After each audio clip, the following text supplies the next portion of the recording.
दोस्तों, आज पूरे 4 दिन हो चुके हैं जब से चांद के दक्षिणी ध्रुव पर सूर्योदय हो चुका है और जहां पर हमारा विक्रम लैंडर अपने प्रज्ञान रोवर के साथ खड़ा है, वहां पर भी अब धूप गिरने लगी है।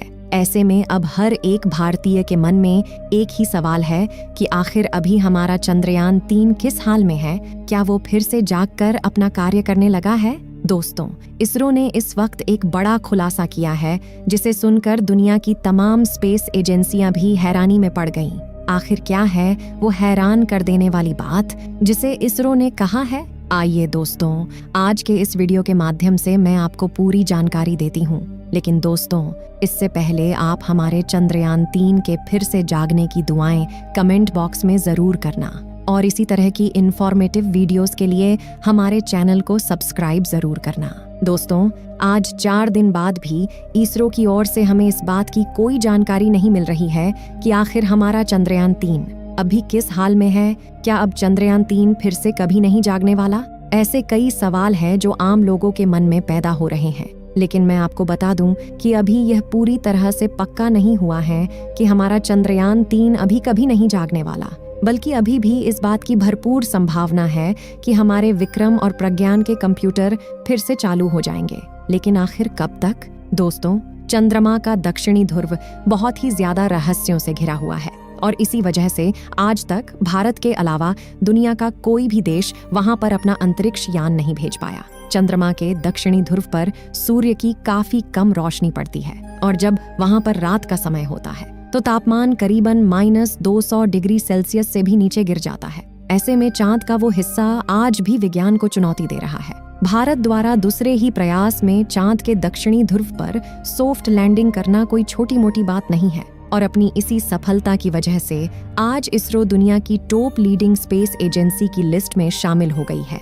और जहां तक बात हो चंद्रयान 3 की, तो इसरो ने पहले ही उसके मिशन की अवधि 15 दिनों की तय कर दी थी। ऐसे में अब इसरो का मिशन चंद्रयान 3 पूरी तरह से सफल मिशन है, चाहे वो फिर से ऑन हो या नहीं। लेकिन अगर अब भी चंद्रयान 3 मिशन फिर से काम करना शुरू कर देता है तो इसरो और कई ऐसी चीजों की जानकारी निकाल सकता है जो वैज्ञानिकों को चांद को समझने में और ज्यादा मदद करेगी।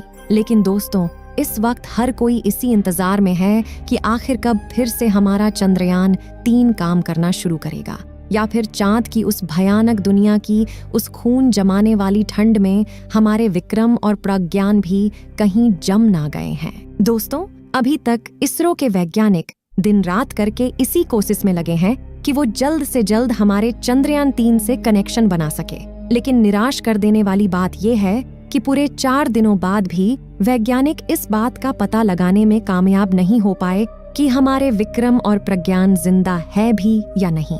हालांकि दोस्तों, अभी तक इसरो ने इस बात को ऑफिशियल डिक्लेयर नहीं किया कि अब चंद्रयान 3 फिर से कभी चालू नहीं होगा। ऐसे में इस बात की अभी भी काफी संभावना है कि हमारे विक्रम और प्रज्ञान एक बार फिर से चालू जरूर होंगे। दोस्तों, 14 सितंबर की चंद्रमा पर वो आखिरी रात थी जिस वक्त वहां का तापमान सबसे ज्यादा गिरा था और हमारे विक्रम लैंडर के सेंसर ने उस वक्त वहां का तापमान -270 डिग्री सेल्सियस के आसपास रिकॉर्ड किया। और उसी दिन हमारे भारतीय वैज्ञानिकों के मन में एक डर बैठ गया कि क्या विक्रम और प्रज्ञान उस भयानक ठंड को सह पाएंगे। दरअसल दोस्तों, इन दोनों मशीनों की टेस्टिंग हमारे वैज्ञानिकों ने पहले ही -200 डिग्री तापमान तक कर ली थी।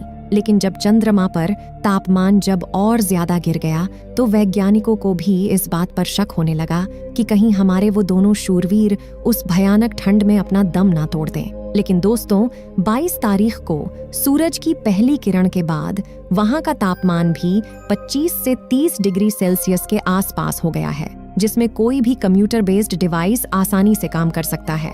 ऐसे में यह तो पक्का है कि पर्याप्त सूर्य की रोशनी से हमारे विक्रम लैंडर और प्रज्ञान रोवर की बैटरी तो पूरी चार्ज हो गई है।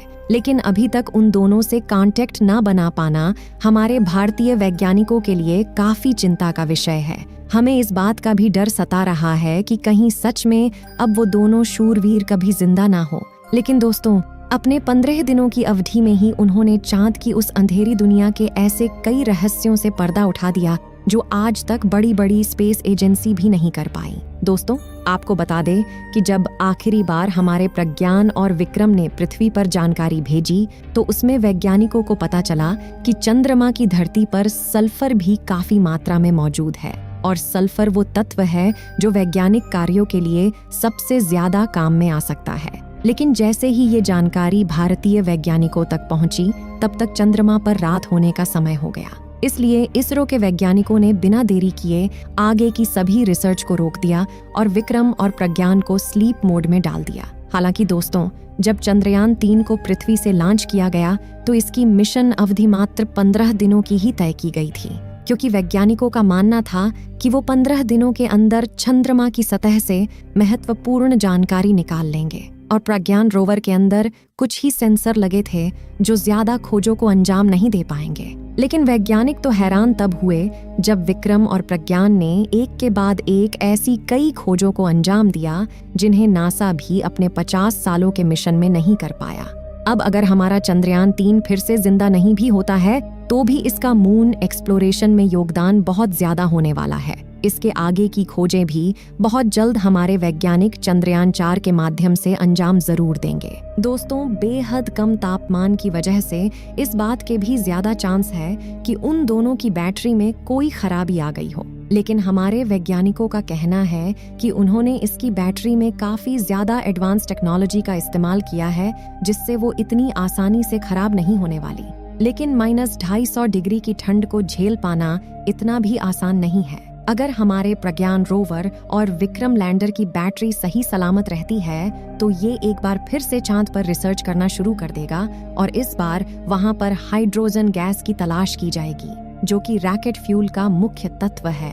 दोस्तों, इस वक्त जो तस्वीर आप लोग अपने मोबाइल फोन पर देख रहे हैं, यह तस्वीर विक्रम लैंडर की है जिसे हमारे प्रज्ञान रोवर ने अपने हाई रेजोल्यूशन कैमरा द्वारा कैप्चर किया है। आपको बता दें कि यह तस्वीर उस समय की है जब चांद पर रात होने वाली थी और रोवर वापस लैंडर में जा रहा था।